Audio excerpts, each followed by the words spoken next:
What is overthinking? You see, overthinking is the process of thinking about something too much or too long, and in a way that is more harmful than helpful. It's when you get stuck in a loop of repetitive, unproductive thoughts rather than moving toward a solution or acceptance. The strange thing about overthinking is that the brain invented the problem and then called an emergency meeting to discuss it. Overthinking is like using a supercomputer to calculate whether saying good morning sounds weird or not. You see, first, there is two types of overthinking. The first one is rumination, which focuses on the past. This involves endless replaying of past events, mistakes, or conversations. For example, we be like, I can't believe I said that in the meeting yesterday. My boss thinks I am an idiot. Everyone must be judging me. I should have said this instead, and things like that. So if we boil it down, the question is, why did this happen, or what's wrong with me? This is the first one. And the second type of overthinking is, this focuses on the future. You see, this involves constantly anticipating and playing out negative scenarios that has not yet happened or likely will never happen. For example, we say, what if I fail the test? If I fail the test, I will fail the class. If I fail the class, I won't get into a good college. If I don't get into a good college, I will never get a good job. My life will be ruined, and things like that. So if we boil this down, the main question is, what if? You see, overthinking is not a problem at all. It is just a natural state of the mind which is not focused, or a mind that believes it is the body and it is the ego, and it believes that it is the doer. You see, all the overthinking, which is worrying about the past or fearing the future, replaying conversation, is not a problem to be managed. Let us all get that first. It is a proof that you have identified with the wrong thing. You do not overthink because you are anxious or trying to solve a problem. Mainly you overthink because you believe you are the doer and you are the experiencer. You see, you are not the body, you are not the mind, you are not the doer, you are not even the experience. You simply are the pure, unchanging awareness, which is the substratum of all. You see, when you believe you are the person, you must control the future or worry about the past or fix the rumination in your head. If you do this, you will be trapped. All the repetitive thoughts are the mind's desperate attempt to survive. Give up the identity entirely by turning your mind within. Then you will understand that you were the self-aware reality from the day one. Now here's the thing. Many people think that they must use a technique to stop overthinking, like forcing your mind to be blank, or using a mantra, or positive thinking. But you're just adding another layer of thought. You're fighting with fire with fire. If you try to still the mind, do you think the mind will become still? No. Just be indifferent to whatever happening within you. See the one who is seeing, then all those things, what needs to happen will eventually happen. You see, you are not bound by anything. And this is the truth. I'm not joking. If you think I'm joking, please turn your mind within and see things for yourself. And there is literally nothing to renounce in this world, and there is nothing to hold on to. The mind that thinks I am thinking too much is still a mistaken mind. Just rest in your own nature, which is pure awareness. See this for yourself. It's such a beautiful thing. Now let us see, how does this happen? Let us see, how does this overthinking actually happen? You see, overthinking confuses our analysis system in our mind.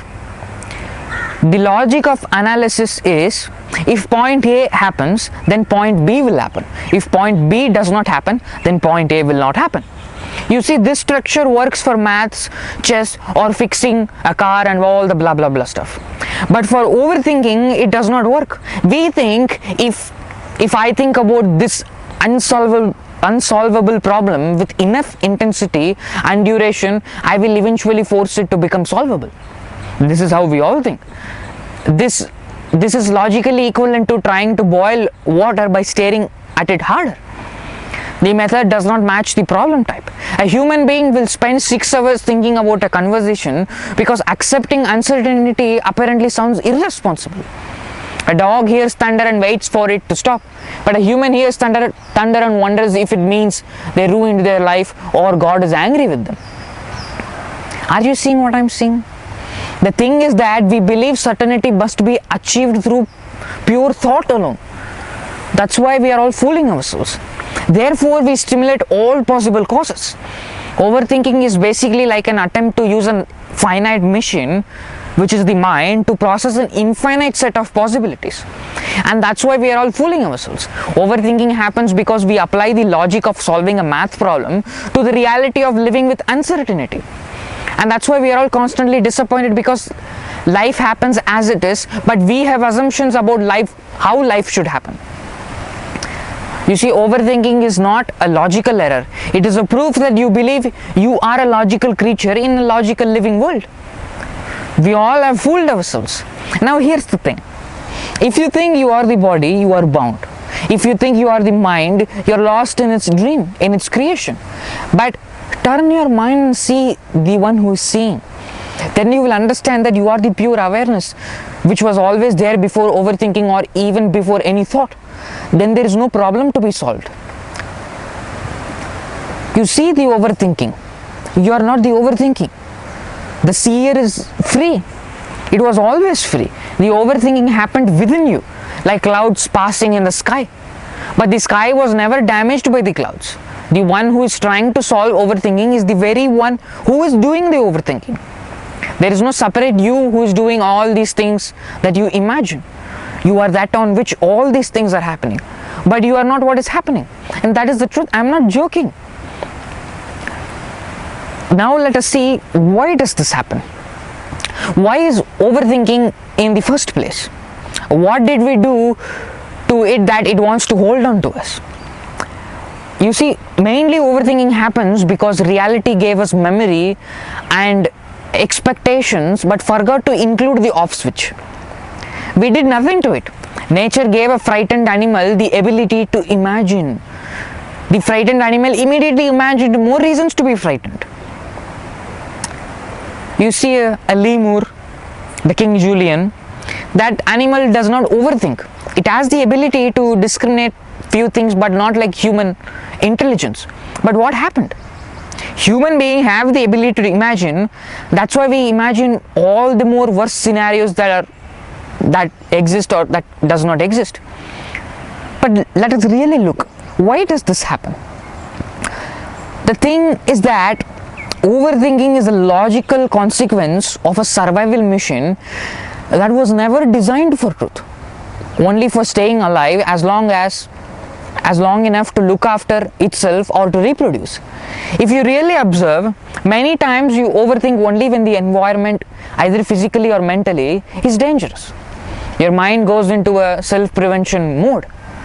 To achieve this, the mind must solve one fundamental problem. It asks, is my environment safe or dangerous? So when there is uncertainty, the mind assumes danger and keeps assuming danger until you create a certain safe situation or a safe scenario. But absolute certainty is almost never available in the real world.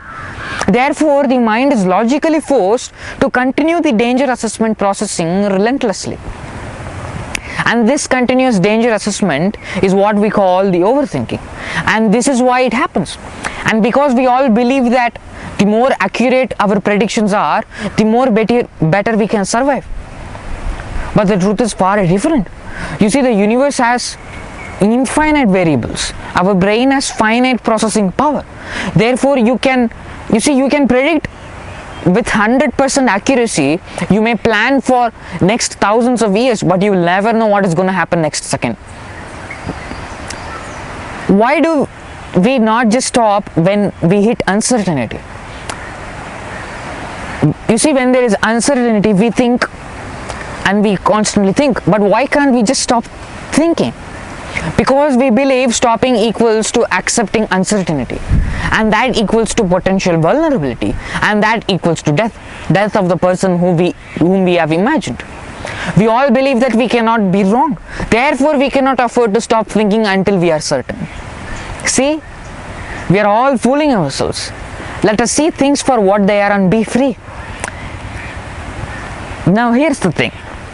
Here is the absurd thing. The desire to stop overthinking is itself a survival driven prediction. We all believe if I stop overthinking, I will be happier or safer. That is another prediction you cannot be certain of. So we begin overthinking whether to stop overthinking. You see how we are fooling ourselves? We are utter idiots. We are all not intelligent beings. We are all idiot beings with occasional intelligence. The very thing that created overthinking prevents you from simply deciding to stop. Why? Because the part of you that wants to stop is the same part that does the overthinking. Are you seeing what I'm seeing? The sad part is that our overthinking initially, when we were living in Stone Age or things like that, it helped us to live. It helped us to live safer and helped us to look after our family and our people. But now we are putting the same mechanism into our daily life. We are putting it on our work, on our marriage, on our kids' life and money and things like that.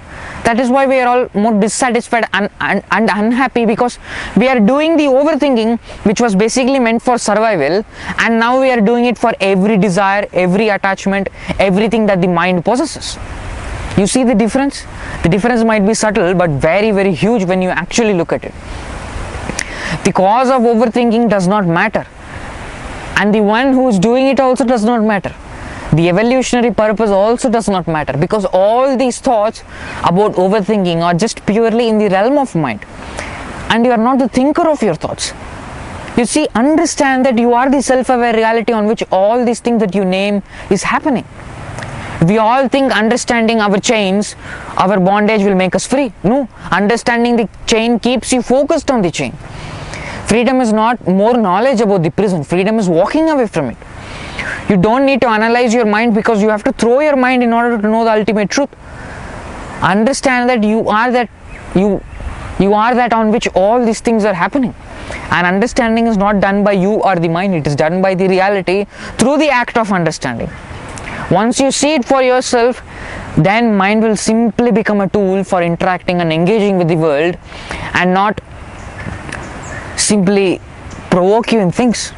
And then the false is naturally removed. What remains is only pure awareness. What remains is pure self.